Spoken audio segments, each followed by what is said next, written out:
Hello student, good afternoon to everyone. Now we start organic. तो question number 1, write the major product. Question number 1, write the major product of the compound. What will be major product of the compound? What will be major product of the compound? आप इसका major product बताइए क्या होगा।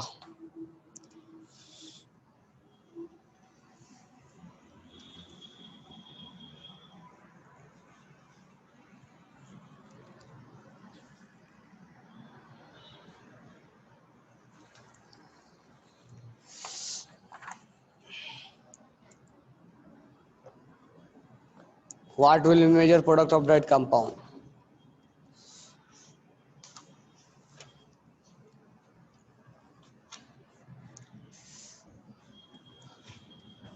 मैं numbering कर दे रहा हूं 1 2 3 4 5। ठीक है, मुझे ये बताओ किस पोजीशन पे ब्रोमीन सबसे ज्यादा मेजर देगा। पोजीशन का नाम बताओ 1 से लेके 5 तक में किस पोजीशन पे ब्रोमीन सबसे ज्यादा स्टेबल फील करेगा, यानी मेजर कहां देगा 1 to 5 में, किस पोजीशन पे, 4th पोजीशन पे, और सेकंड पे नहीं देगा। सेकंड पे देगा कि नहीं देगा, देगा ना। सेकंड पे तो और अच्छा दे रहा है ना, 4 डिग्री है। सेकंड पे देगा कि 4 पे देगा, कंफ्यूजिंग है। कहां देगा, सेकंड पे या 4 पे? देखो आंसर 4 पे होगा। This one is major product. पूछो क्यों? यहां हाइड्रोजन है क्या? यहां हाइड्रोजन है, कार्बन है, CH3 CH3 CH3। तो क्या कार्बन कार्बन के बॉन्ड टूटेगा या कार्बन हाइड्रोजन का बॉन्ड टूटेगा? किसको हम प्रीफर करें? अगर यहां पर बोलोगे सर इसको तोड़ दो और फिर लगाओ तो ये 3 डिग्री है, इसको तोड़ोगे तो फिर भी ये 3 डिग्री मिलेगा। अच्छा, ये तोड़ना वाला बहुत आसान काम नहीं है तोड़ना।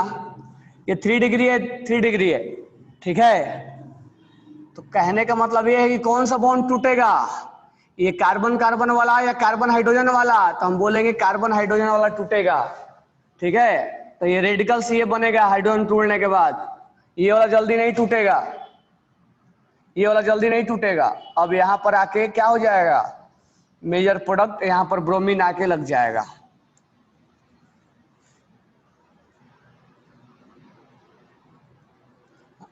ठीक है, अब मुझे बताओ जो प्रोडक्ट मिला this one is major product. हमने नहीं पूछा नंबर ऑफ प्रोडक्ट कितने बनेंगे, हमने पूछा मेजर प्रोडक्ट ये बनेगा। अब दिस वन इज मेजर, समझ में आ गया हो क्यों? क्योंकि 3 डिग्री है, हाइपर कंजुगेशन ज्यादा है।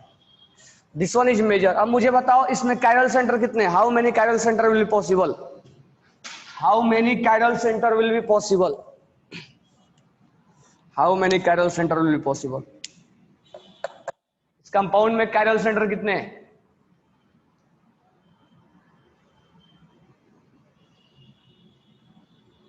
How many chiral centre will be possible?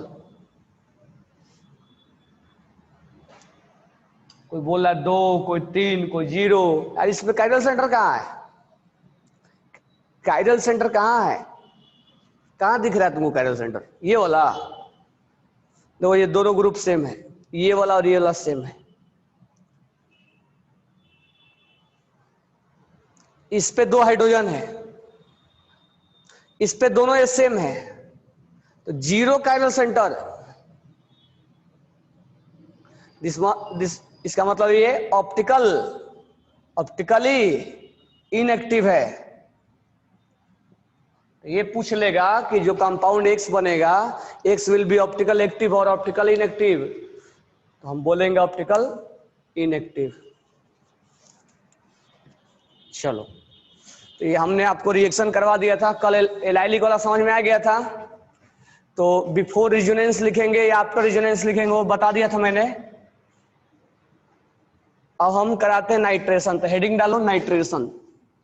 तो हम सब्स्टिट्यूशन में ही पढ़ रहे हैं नाइट्रेशन। तो अभी तक हमने क्या कराया था, हेलोजिनेशन। पहला हमने रिएक्शन का मैकेनिज्म देखा था हेलोजिनेशन। तो सब्स्टिट्यूशन रिएक्शन मैकेनिज्म पहला हमने किसके लिए देखा था, हेलोजिनेशन। हेलोजिनेशन वाला सारा पॉइंट क्लियर हो गया। अभी तक हम यही पढ़ा रहे थे आपको, हेलोजिनेशन रिएक्शन का मैकेनिज्म क्या हुआ, मेजर प्रोडक्ट कितने बनेंगे, कितने डिफरेंट प्रोडक्ट बनेगा, ऑप्टिकल एक्टिव कितने होंगे, जीआई कितना होगा, मैकेनिज्म क्या है, फ्री रेडिकल का स्टेबिलिटी कैसे चेक किया जाएगा, क्लोरीन सस्पेंस में कैसे रहता है, सस्पेंस दूर करने के लिए हमने कैसे उसका रिएक्टिविटी ऑर्डर चेक किया, कायरल सेंटर कैसे चेक करेंगे, एक में कायरल भी है और ऑप्टिकल एक्टिव भी है और ज्योमेट्रिकल आइसोमिज्म भी दिखा रहा है, तो कितने नंबर ऑफ आइसोमर्स होंगे, फ्रैक्शनल डिस्टिलेशन कितने पॉसिबल है, सारे हमने कराए। तो हेलोजिनेशन हमारा समाप्त हुआ। अब दूसरा है इसी में सब्स्टिट्यूशन रिएक्शन के मैकेनिज्म में ही नाइट्रेशन है। नाइट्रेशन है, ठीक है, नाइट्रेशन इसमें आप लिख लो पहले। नाइट्रेशन वाला भी आसान है, वो डायरेक्ट हम कर लेंगे। नाइट्रेशन में एक्चुअली होता है क्या, अभी हालांकि नाइट्रेशन HNO3 होता है, ठीक है, इसमें लिख लेना, ये बार बार आएगा नाइट्रेशन, बाद में इसको हम एनायन भी बोलेंगे। अभी हम यहां पर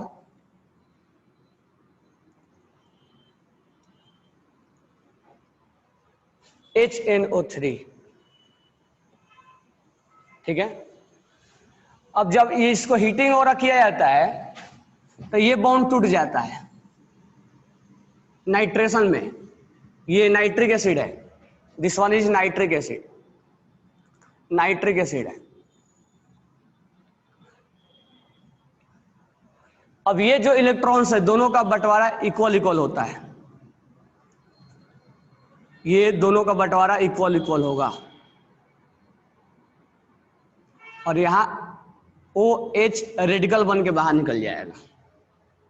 तो हम कुल मिला के इसको बोल देंगे ये NO2 रेडिकल मिला, इसी को बोलेंगे नाइट्रेट रेडिकल, नाइट्रेशन, यानी यही अटैक करने जाएगा। इसमें कौन अटैक कर रहा था, F radical, Cl radical, Br radical, I radical. इसमें कौन अटैक करेगा, NO2 रेडिकल। और NO2 रेडिकल यहां से बनेगा, इसको हीटिंग वगैरह करेंगे, ये बॉन्ड टूट जाएगा, ये यहाँ लोन पेयर एक एक इलेक्ट्रॉन दोनों में चले जाएगा और ये बनेगा। बाद में हम इसको इलेक्ट्रोफाइल भी बोलेंगे, NO2 is a good electrophile, NO2 को हम बाद में इलेक्ट्रोफाइल भी बोलेंगे। ये भी इलेक्ट्रोफाइल ही है, इसमें भी इलेक्ट्रॉन्स की कमी है, बट ये रेडिकल है, रेडिकल में हम बोलेंगे, ठीक है। अब एक दो रिएक्शन लिख लेते हैं, इस पे आप रिएक्शन लिख लो, मैकेनिज्म वही होगा जो इससे पहले हमने देखा था, ठीक है। एक रिएक्शन लिख लेते हैं CH3 CH2 CH2 और CH3 और यहां लिखते हैं HNO3 और यहां हम देते हैं 425 और 750 केल्विन। हीटिंग कराते हैं, हीटिंग कराएंगे तो ये हाइड्रोजन टूटेगा, ये भी टूटेगा, ये भी टूट सकता है, ये भी टूट सकता है, ठीक है। तो CH3 CH2 CH2 और CH2 और यहां पर NO2, यहां पर एक बॉन्ड टूटा, मैकेनिज्म वही होगा, यहां भी एक टूटेगा CH3 CH2 CH CH3 और यहां लग गया NO2, ठीक है। मैकेनिज्म कैसे होगा, ये हाइड्रोजन, ये जो हाइड्रोजन है और ये जो हाइड्रोजन है ये वाला, तो या तो ये हाइड्रोजन टूटे या तो ये टूटे, क्योंकि ये टूटेगा तो इसके बराबर हो जाएगा, सिमिलर हो जाएगा, और ये टूटेगा तो इसके सिमिलर हो जाएगा ना।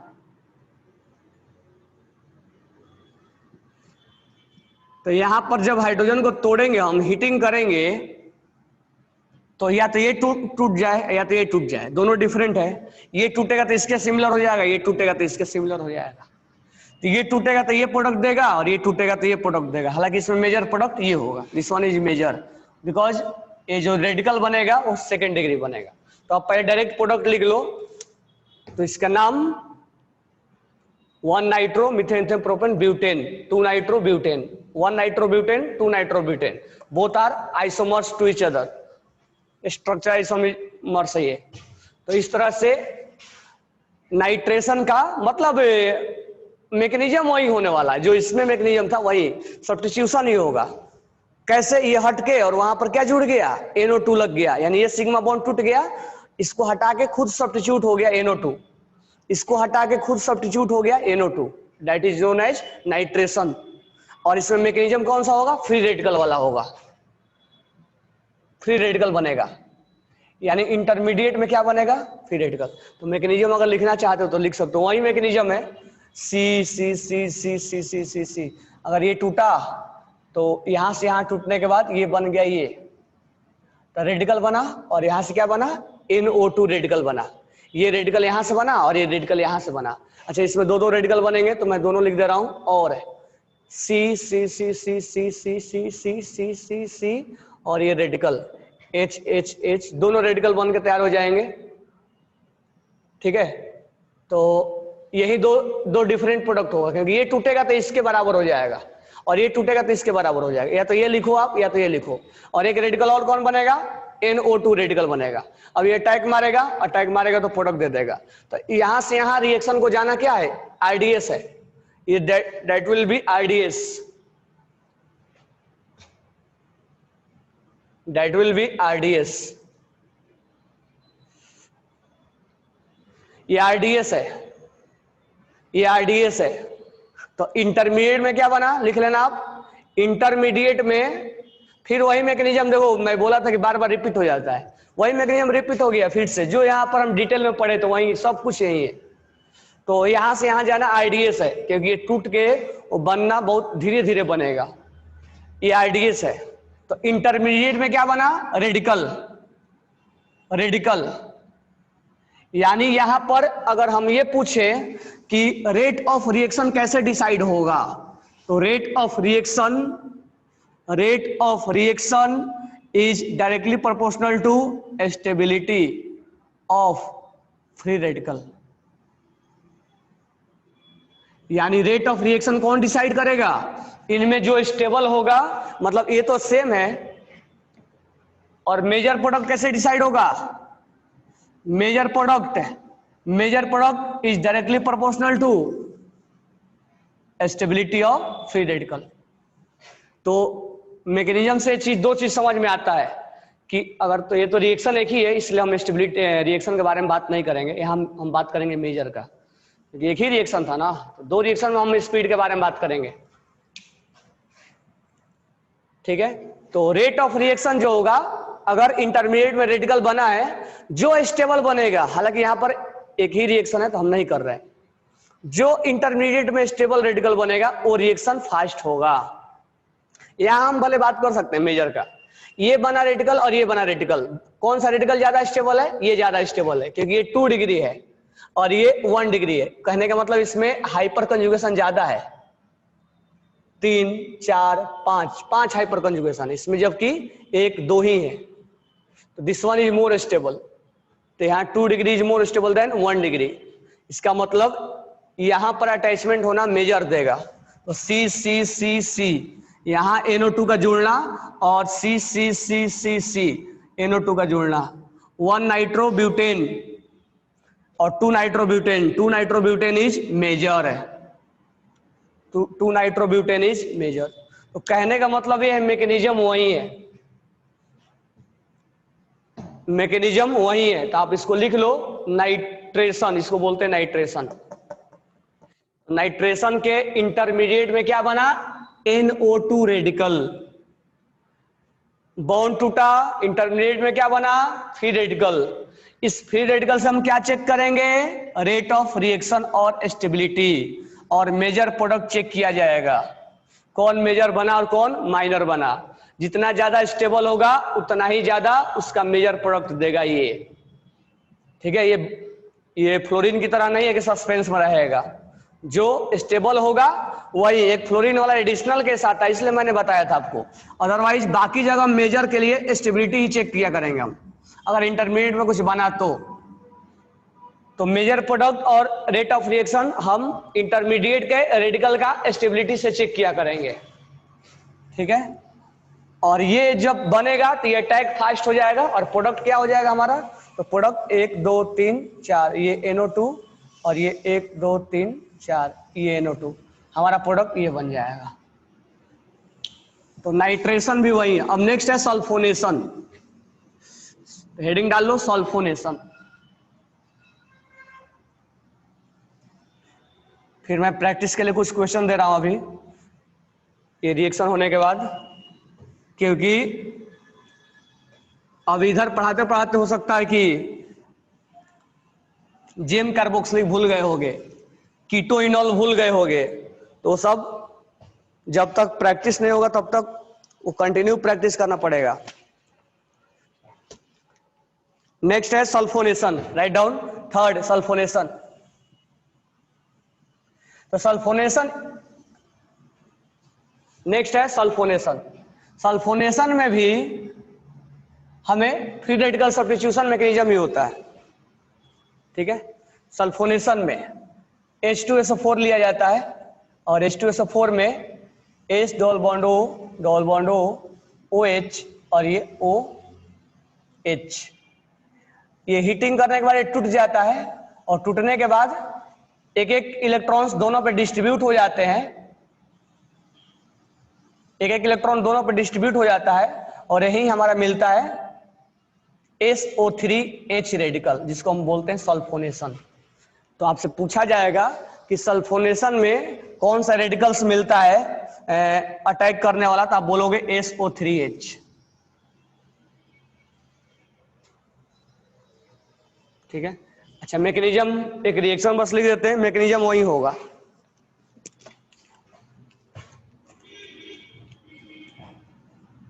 CH3 whole thrice CH plus H2SO4, ठीक है। जो प्रोडक्ट बनेगा वो क्या बनेगा, CH3 होल थ्राइस और यहां लग जाएगा CSO3H सल्फो। तो ये हो गया सल्फोनेशन। तो हैलोजिनेशन, नाइट्रेशन, सल्फोनेशन तीनों का मैकेनिज्म एक जैसा है। मेजर माइनर इसके केस में थोड़ा सा सस्पेंस है, ये क्लियर क्लियर है और ये क्लियर क्लियर है। ये 1 डिग्री 2 डिग्री और 3 डिग्री, ये 3 डिग्री 2 डिग्री और 1 डिग्री, ये सस्पेंस में है, ये सस्पेंस में नहीं है। 3 डिग्री 2 डिग्री 1 डिग्री। अब ये नहीं कि हर जगह हम 3 डिग्री देखने लग जाएंगे, रेजोनेंस भी देखेंगे। मैं केवल पहचान करने के लिए बता रहा हूं कि स्टेबिलिटी, यानी जब रिएक्शन होगा ये बॉन्ड टूटेगा। अब एक मैकेनिज्म भी लिख लो इसका, मैकेनिज्म वही होगा। अब जब हम हीट वगैरह करेंगे, हीट कितना करेंगे, तो हीट जो है इसमें हीटिंग नहीं दिया हुआ, डायरेक्ट है। तो यहां पर ये CH3 और CH3 है, ये बॉन्ड टूट रहा होगा, टूटेगा तो क्या बनेगा, फ्री रेडिकल बनेगा। और यहां पर देखो हाइपर कॉन्जुगेशन के लिए 9 अल्फा H है, 3 3 6 और 3 9। और यहां से क्या बनेगा, यहां से बन जाएगा SO3H रेडिकल। अब यहां से यहां जाना RDS है, यहां से यहां जाना क्या है, RDS है, रेट डिटरमाइनिंग स्टेप है। अब ये दोनों अटैक कर लेंगे, दोनों मिल जाएंगे और ये बन जाएगा। तो इंटरमीडिएट में क्या बना, फ्री रेडिकल। इंटरमीडिएट में क्या बना, फ्री रेडिकल। तो हमें अगर फ्री रेडिकल बना तो हमें ये चीज ध्यान में रखना पड़ेगा कि सल्फोनेशन के केस में फ्री रेडिकल बनता है। जैसे ही ध्यान में रखेंगे हमें समझ में आएगा कि जब हम रेट ऑफ रिएक्शन को डिसाइड करने जाएंगे तो हम स्टेबिलिटी चेक करेंगे किसका, फ्री रेडिकल का, स्टेबिलिटी ऑफ फ्री रेडिकल का। तो ये थोड़ा सा ध्यान रखना पड़ेगा। कि जब हम रेट ऑफ रिएक्शन चेक करने जाएंगे तो stability of free radical check किया करेंगे, यानी वहां से हाइड्रोजन निकाल के और हम चेक करेंगे कौन ज्यादा स्टेबल है। या हमें अगर मेजर प्रोडक्ट चेक करना होगा, मेजर प्रोडक्ट, तो हम क्या चेक करेंगे? स्टेबिलिटी ही चेक करेंगे। तो कहने का मतलब है कि ये सब्स्टिट्यूशन रिएक्शन है। सब्स्टिट्यूशन कैसे बोलेंगे? ये हाइड्रोजन तोड़ के और खुद क्या सब्स्टिट्यूट हो गया? SO3H सब्स्टिट्यूट हो गया, SO3H सब्स्टिट्यूट हो गया, इसीलिए इसको सब्स्टिट्यूशन बोला गया है। और एक वाया किसके जाएगा? तो वाया फ्री रेडिकल के थ्रू जाएगा। इसमें बीच में कार्बोकेटाइन कार्बोनाइन नहीं बनेगा, तो ये चीज थोड़ा ध्यान में रखना पड़ेगा। H न्यू दिया रहेगा यहाँ पे, H न्यू, ठीक है। तो ये वाया जाएगा, फ्री रेडिकल बनेगा।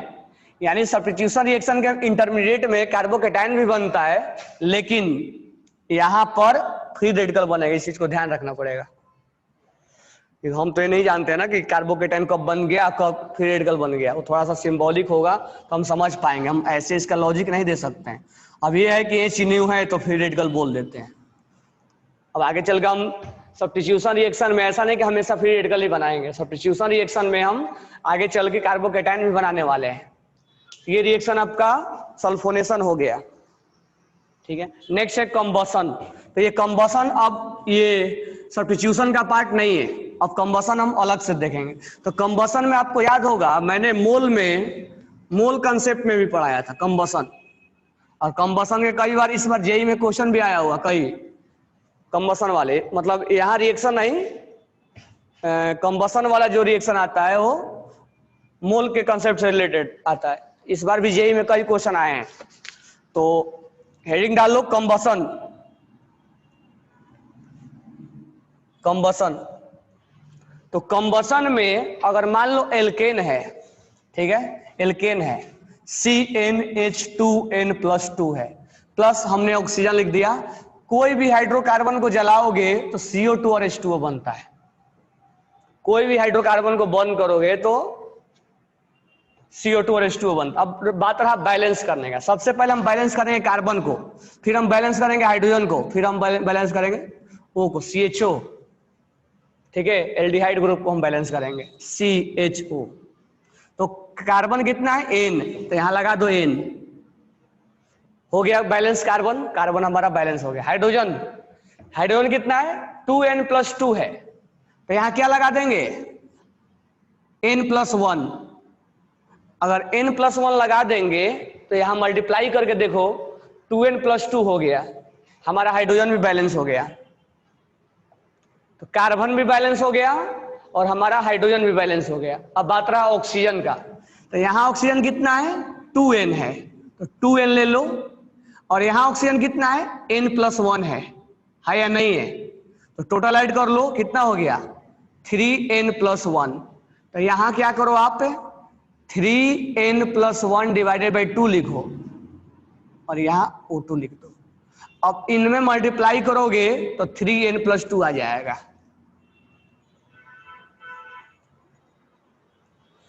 तो सबसे बेटर तरीका यही है इसका बैलेंस करने का। फिर से देख लो, सबसे पहले कार्बन को बैलेंस करो, n है तो यहां n लिख दो, बैलेंस हो गया कार्बन।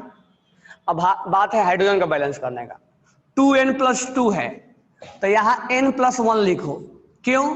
क्योंकि जब मल्टीप्लाई करेंगे तो 2n+2 हो जाएगा, तो हाइड्रोजन भी बैलेंस हो गया। अब बात रहा ऑक्सीजन का। तो यहां ऑक्सीजन 2n है और यहां ऑक्सीजन n+1 है, तो टोटल ऑक्सीजन कितना हो गया? 3n+1। तो यहां आप लिख दो 3n+1 डिवाइडेड बाई 2 कर दो, ये दोनों मल्टीप्लाई हो जाएगा, बच जाएगा ये। इस तरह से बैलेंसिंग किया जाता है। तो ये हमने आपको मोल में भी सिखाया है। तो कंबसन करने से कोई भी हाइड्रोकार्बन मीथेन, CO2 और H2O में कन्वर्ट होता है। इसको आप लिख लेना। और बैलेंसिंग भी इंपॉर्टेंट है, अगर नंबर भी दिया जाए तो आप बैलेंस उतना ही करो। और ये एक्सोथर्मिक रिएक्शन होता है, थर्मोडायनेमिक्स में यूज होगा इसका। यहां लिख लेना heat, this one is exothermic. Exothermic, तो ये कॉमन टाइप का हम यहाँ पढ़ रहे हैं कंबसन, अदरवाइज कोई ज्यादा वहां पर यूज नहीं है।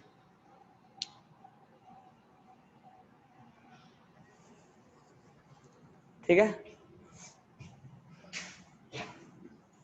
अब इसमें मैं आपको ऑक्सीडेशन वगैरह भी पढ़ाऊंगा, लेकिन वो सेपरेट पढ़ाऊंगा। ऑक्सीडेशन और रिडक्शन का एक ही दिन एक लेक्चर लूंगा, और जिसमें सब कुछ बता दूंगा कि ऑक्सीडेशन पूरे एल्डिहाइड, कीटोन, कार्बोक्सिलिक सब कवर हो जाएगा। तो एक लेक्चर में ऑक्सीडेशन और रिडक्शन का मैं लूंगा, मतलब पूरा बता दूंगा कि ये ऑक्सीडाइज होके ये बनता है, ये ऑक्सीडाइज होके ये बनता है, ये रिएजेंट है सारा, कौन माइल्ड है कौन स्ट्रॉन्ग है, तो एक ही दिन में सब कंप्लीट करेंगे हम। नेक्स्ट है हमारा, नेक्स्ट लिखो, नेक्स्ट टाइप ऑफ रिएक्शन लिखो, आइसोमेराइजेशन। आइसोमेराइजेशन, आइसोमेराइजेशन, ठीक है। इसमें लिखो आप, आइसोमेराइजेशन में लिखो, alkane isomerize, alkane isomerize, alkane isomerize, alkane isomerize to branch chain, to branch chain alkane, alkane when heated with, when heated with, when heated with anhydrous aluminum chloride, anhydrous aluminum chloride AlCl3, anhydrous मतलब without water, anhydrous aluminum chloride and hydrogen chloride, and hydrogen chloride, and hydrogen chloride at 573 Kelvin, at 573 Kelvin under a pressure of, under a pressure of, under a pressure of 30 to 35 atm, 30 to 35 atm, rearrangement,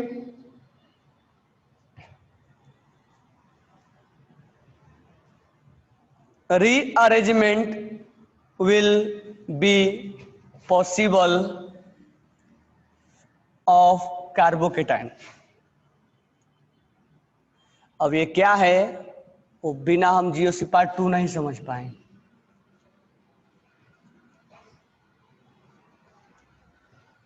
which generate acidic anhydride. तो एक example लेते हैं, CH3, CH2, CH2 और CH3, ठीक है। ये हमने ले लिया एनहाइड्राइड AlCl3, एनहाइड्राइड AlCl3, और यहां हमने ले लिया HCl, ठीक है। तो ये एन ब्यूटेन जो है, एन ब्यूटेन, एन ब्यूटेन जो है वो यहां पे जाके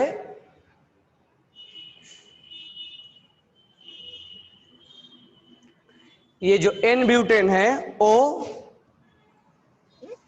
किससे बदल जाएगा, 2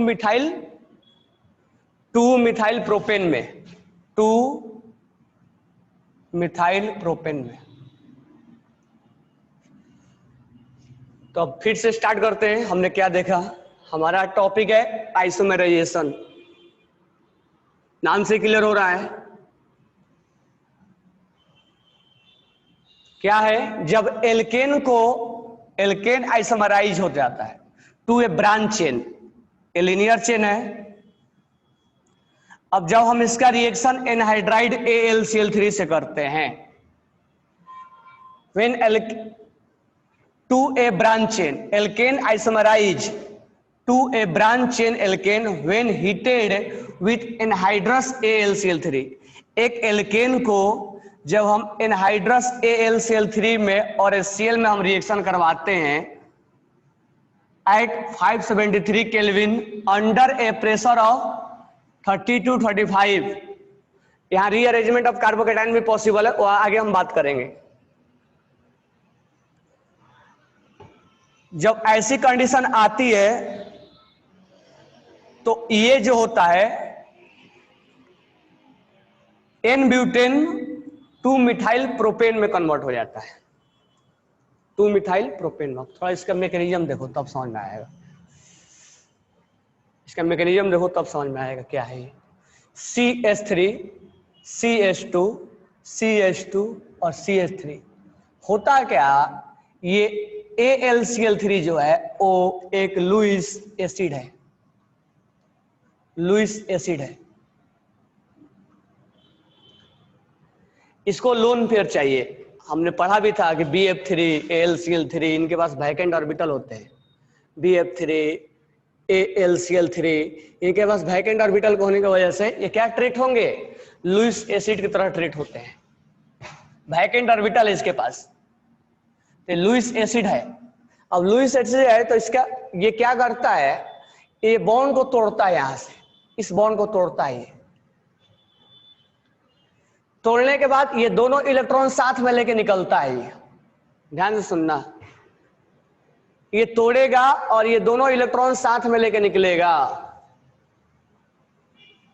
तो इस पे चार्ज हो जाएगा प्लस और इस पे चार्ज हो जाएगा माइनस, यानी निगेटिव। और ये इसके साथ ये लोन पेयर क्या कर देगा, ये लोन पेयर इसको डोनेट करने की कोशिश करेगा और एक बीच में ऐसा बॉन्ड बनेगा, परमानेंट तो नहीं बनेगा बट सम टाइम के लिए एक ऐसा बॉन्ड बनेगा जिससे कि एक CH3 अपना ये लोन पेयर इसको डोनेट करता हुआ नजर आएगा। तो ये ट्रीट हो जाएगा, इसके लिए क्या, ये हो जाएगा बेस, ये लुईस बेस का काम करेगा और ये अपना लोन पेयर इसको डोनेट करेगा, लेकिन ये परमानेंट नहीं, फिर तुरंत ये टूट जाएगा।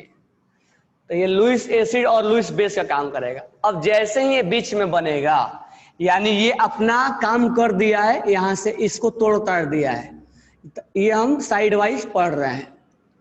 तो इस एल्केन में ये टूट के चला गया है,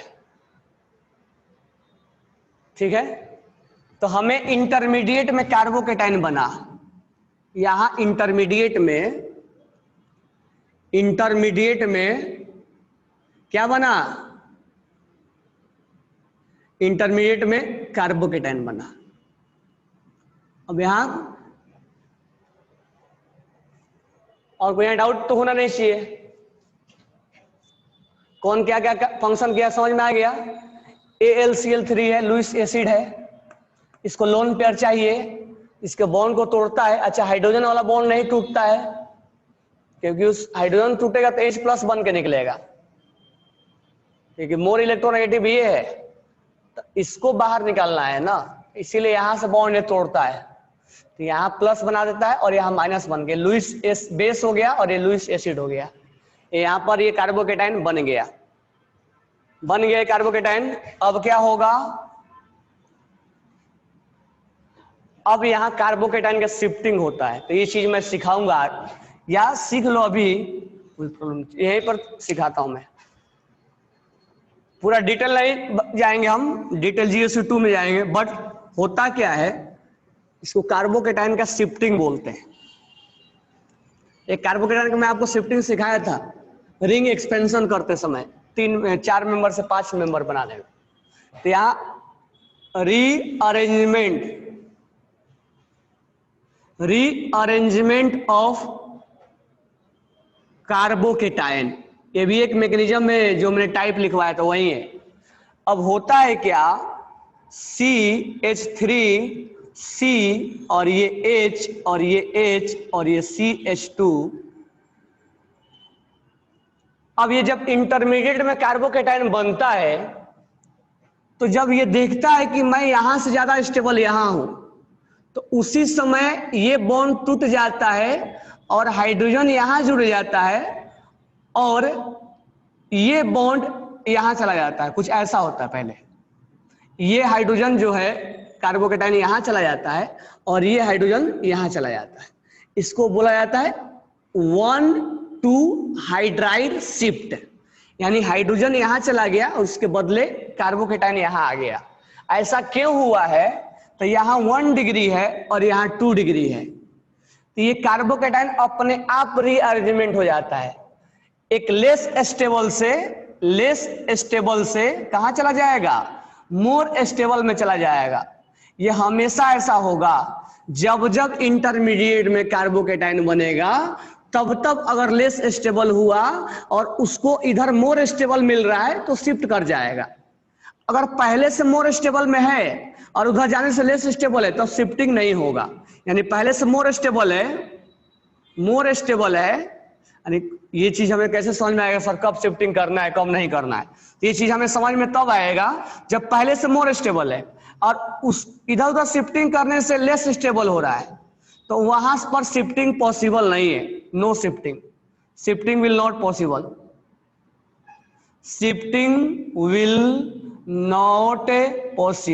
शिफ्टिंग पॉसिबल नहीं होगा। यानी शिफ्टिंग इसी भी केस में पॉसिबल है, जब लेस स्टेबल से मोर स्टेबल में जाएगा तभी शिफ्टिंग पॉसिबल है। तो पहला हमारा चीज ये समझ में आया कि शिफ्टिंग कब पॉसिबल होगा और कब शिफ्टिंग पॉसिबल नहीं होगा। अब शिफ्टिंग कैसे कराया जाए, तो कराने वाला डायरेक्ट समझो, इस हाइड्रोजन को तोड़ना है और इस हाइड्रोजन को यहां लगा देना है और वहां कार्बोकेटाइन को लेके चले जाना है, यही है शिफ्टिंग। इसको बोला जाता है 1-2 हाइड्राइड शिफ्ट। इसको 1 और ये 2, तो 1,2 हाइड्राइड शिफ्ट बोला जाता है, हाइड्राइड शिफ्ट। तो मिथाइल शिफ्ट भी होता है, फिनाइल शिफ्ट भी होता है। अभी आप ये समझो 1-2 हाइड्राइड शिफ्ट हुआ, ये 1-2 हाइड्राइड शिफ्ट। तो यहाँ 1 डिग्री कार्बोकेटाइन क्या बन गया, 2 डिग्री बन गया। तो ये लेस स्टेबल से कहां चला गया, मोर स्टेबल। तो शिफ्टिंग पॉसिबल होगा। शिफ्टिंग कैसे होगा, यहां वाला हाइड्रोजन को तोड़ देना है और इसको यहां लगा देना है और कार्बोकेटाइन को यहां जोड़ देना है। पहले से समझो डायरेक्ट, ठीक है।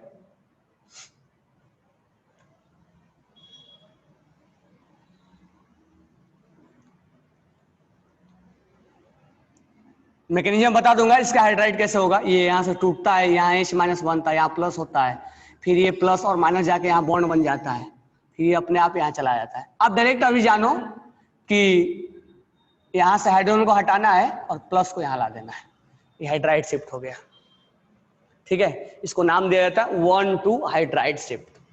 मैकेनिज्म भी बता दूंगा इसका, जब वहां मैकेनिज्म हम जियोफिजिक्स पार्ट 2 में पढ़ाएंगे तब।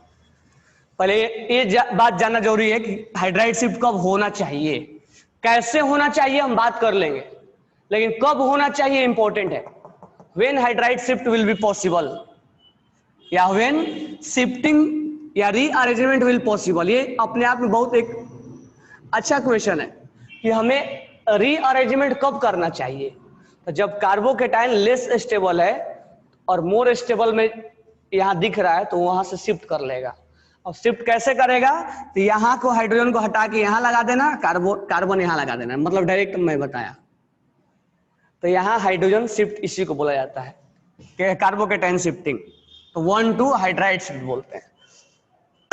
अब यहाँ पर इंटरमीडिएट में ये बना, अब जैसे ही बना तो हमें यहाँ दिख गया कि यहाँ 1 डिग्री है और यहाँ 2 डिग्री है, तो यहाँ कार्बोकेटाइन क्या हो जाएगा, कार्बोकेटाइन शिफ्ट हो जाएगा। तो शिफ्टिंग करने का मतलब 2 डिग्री पे आ जाएगा, तो शिफ्टिंग पॉसिबल है यहाँ पे। तो CH यहाँ शिफ्टिंग हो जाएगा और यहाँ पर हाइड्रोजन ये वाला यहाँ चला जाएगा और यहाँ प्लस आ जाएगा। तो हम कार्बोकेटाइन का हमने देख लिया शिफ्टिंग यहाँ हो गया। तो सबसे इंपॉर्टेंट बात ये है कि सर कब शिफ्टिंग करना है, कहाँ कहाँ करना है, जब जब इंटरमीडिएट में कार्बोकेटाइन बनेगा। ये इसको याद करने को जरूरत नहीं है कि सर शिफ्टिंग कब करेंगे, कहाँ किस रिएक्शन में करेंगे, किस रिएक्शन में नहीं करेंगे। सब रिएक्शन में करेंगे, जहां जहां लेस स्टेबल से मोर स्टेबल में जाएगा, जहां जहां जाएगा वहां वहां शिफ्ट हो जाएगा और वहीं उसका मेजर प्रोडक्ट होगा। अब ये कार्बोकेटाइन यहां था, अब ये शिफ्ट हो गया है, तो कार्बोकेटाइन रीअरेंजमेंट बोलेंगे, रीअरेंजमेंट हो गया, उसका शिफ्टिंग हो गया है। अब क्या होगा, ये जो इसके साथ अटैच था, जो बाहर निकला था, ये CH3 माइनस, ये इस पे अटैक मारेगा और अटैक मारेगा तो ये हो जाएगा हमारा प्रोडक्ट, ये बन गया। अब देखो हमारा रिएक्टेंट ये था और रिएक्शन के बाद ये बना, दोनों में क्या रिलेशन है, एक एन ब्यूटेन है और ये 2 मिथाइल प्रोपेन है, दोनों में क्या रिलेशन है, व्हाट इज रिलेशन बिटवीन, ये मान लेते हैं एक्स है और ये वाई है, तो रिलेशन क्या होगा दोनों में एक्स और वाई में, कौन सा आइसोमर्स होंगे, स्ट्रक्चर होंगे, स्ट्रक्चर होंगे ना। तो यहां पर इसलिए इसका नाम क्या रखा गया है, आइसोमेराइजेशन, यही इसका मैकेनिज्म है, आइसोमेराइजेशन। तो मैकेनिज्म ध्यान में रखने का, और याद रखना आइसोमेराइजेशन के इंटरमीडिएट में कार्बोकेटाइन बनता है जहां रीअरेंजमेंट पॉसिबल है, हर कार्बोकेटाइन में रीअरेंजमेंट होता है, अगर लेस स्टेबल से कहां जाए, मोर स्टेबल में जाएगा तब रीअरेंजमेंट पॉसिबल है, कहीं पहले से मोर स्टेबल में है और रीअरेंजमेंट के बाद लेस स्टेबल है तो नहीं जाएगा, वहां रीअरेंजमेंट पॉसिबल नहीं होगा, इसको आप लिख लो।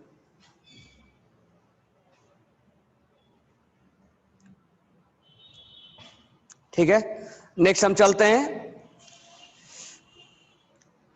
चलो एक क्वेश्चन और कर लो आप इसके ऊपर, तब समझ में आ जाएगा कि हमें इस रिएक्शन का क्या करना है। तो मैं एक और रिएक्शन दे रहा हूं आपको, आप करके बताओ कितने प्रोडक्ट बनेंगे।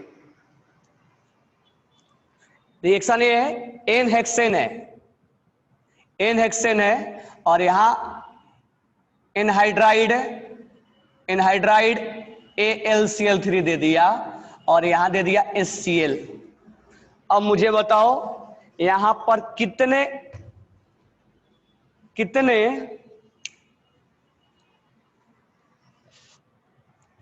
प्रोडक्ट बनेंगे, कितने प्रोडक्ट बनेगा,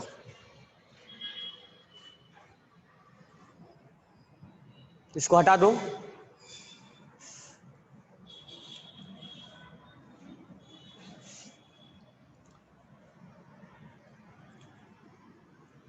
बनाओ इसको एन हेक्सेन को। तो हमारे पास एन हेक्सेन है, methane, ethane, propane, butane, pentane, hexane, इस पे हमने रिएक्शन करवाया एनहाइड्राइड AlCl3 का, ये है लोन पेयर चाहिए, ये बॉन्ड तोड़ देगा, यहां से तोड़ेगा तो इंटरमीडिएट में क्या बनेगा, 1 2 3 4 5 और एक क्या बन जाएगा C-।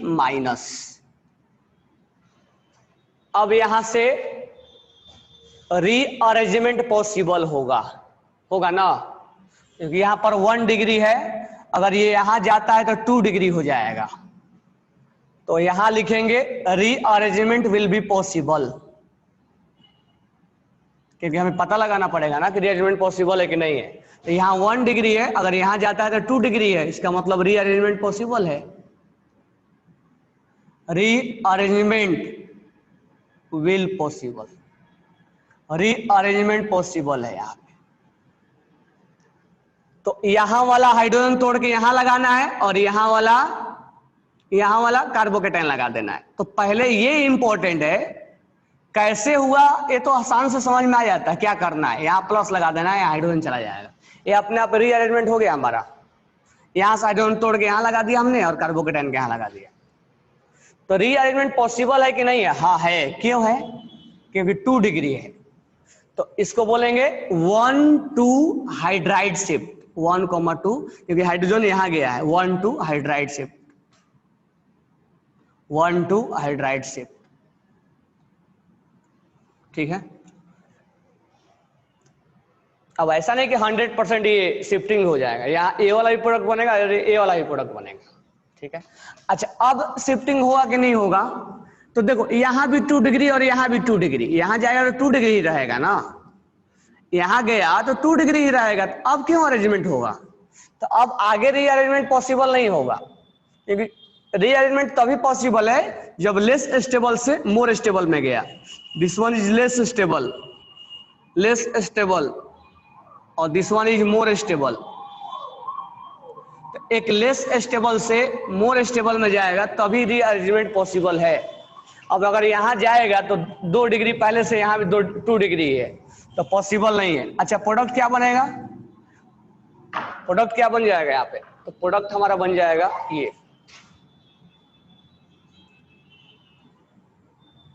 4 5, यहां लग जाएगा क्या, ये कार्बन आके जुड़ जाएगा, यही होगा ना। अच्छा मान लो एक और हमने रीअरेंजमेंट करा दिया, एक और हमने रीअरेंजमेंट करवा दिया, तो क्या होगा, मान लो एक बार और रीअरेंजमेंट हो गया, क्योंकि यहां पर CH3 अगर यहां आता है तो थोड़ा सा मान लो स्टेबिलिटी आया उसका, यहां अगर आ गया रीअरेंजमेंट करके, अगर इस पे प्रोडक्ट हम लिखे तो क्या लिखेंगे, 1 2 3 4, 1 2 3 4 5, और यहां हो जाएगा तीसरे पे C। तो यहां पर ये प्रोडक्ट और ये प्रोडक्ट दोनों अलग अलग है। अच्छा यहां लगाएंगे तो ये होगा, मतलब दो ही डिफरेंट प्रोडक्ट मिलेगा, A और B, और यहां लगाने का कोई तो मतलब ही नहीं, फिर से तो NHN ही हो जाएगा। तो ये आइसोमेरिक फॉर्म बन गया, ये बन गया आइसोमेरिक फॉर्म, तो दो ही डिफरेंट प्रोडक्ट मिलेगा। अब पूछो यहां पर सर क्यों रीअरेंजमेंट हुआ है, तो देखो 2 डिग्री और 2 डिग्री यहां भी था, ठीक है, लेकिन ध्यान से थोड़ा देखोगे इसको, यहां ध्यान देखोगे यहां इसको देने वाला कितना है, ये CH3 और ये है, अगर ये यहां आता है, यहां आता है, इसको देने वाला C2H5 है और C2H5 है, तो ये CH3 है, तो CH3 से तगड़े से ये देता है C2H5, प्लस आई ज्यादा दिखाता है, तगड़ा दिखाता है, इसीलिए यहां भी स्टेबिलिटी इसको ज्यादा मिलेगी, क्योंकि मिथाइल से ज्यादा इथाइल उसको इलेक्ट्रॉन्स देने में हेल्प करता है, प्लस आई ज्यादा दिखाएगा, ये दोनों तरफ से इथाइल लग गया तो इसमें स्टेबिलिटी ज्यादा मिलेगी, इसीलिए यहां से ये भी पॉसिबल है, यहां से ये भी पॉसिबल है रीअरेंजमेंट होना। तो यहाँ रीअरेंजमेंट एक बार यहां हुआ और एक बार यहां हुआ, तो ये भी प्रोडक्ट बनेगा और ये भी प्रोडक्ट। अच्छा अब यहां अगर होगा तो इसी के जैसा हो जाएगा, ठीक है, तो यहाँ दो प्रोडक्ट हमारा बना। तो ये हमारा रीअरेंजमेंट वाला थोड़ा सा पार्ट इसमें हमने किया, तो आइसोमेराइजेशन हो गया, तो लगभग हमारा केमिकल प्रॉपर्टीज हमारा एंड हो गया है।